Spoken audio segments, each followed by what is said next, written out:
Jonathan Edwards once described the fall in a very, very profound way. He said that when Adam and Eve were created, they were created with souls that were large and that were beautiful, radiant.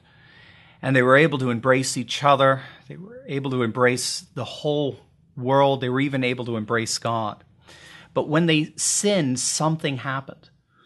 Those large and beautiful souls, they shrank. They shriveled up. And like some great astringent, they contracted and fell in love with the self. And now everything in life is understood in relation to the self.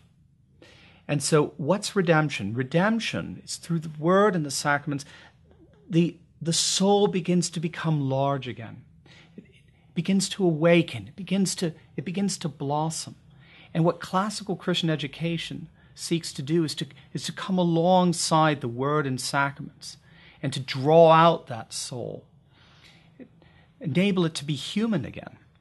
And so the noetic effects of sin, where the way we think has fallen, now through the training of logic and through critical thinking and argumentation, debate, now our thinking can start to come back again. Our ethical fall begins to get plugged into days of service, considering the needs of others as more important than our own. And our aesthetic lives.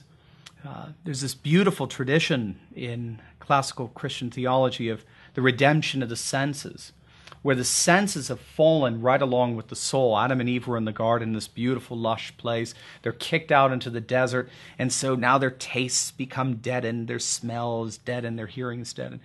And through word and sacrament, through sacred space, through sacred music, through sacred visual art, the body's senses begin to be restored.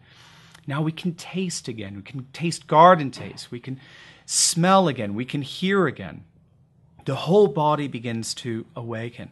And this is the goal of classical Christian education. Classical Christian education seeks to work alongside the words and sacraments so as to allow the whole human person, the intellectual, moral, and aesthetic dimensions of the human person blossom so that we can become human again. And as Christianity loves to emphasize, this blossoming, this humanity is preparing our whole being for our future resurrection.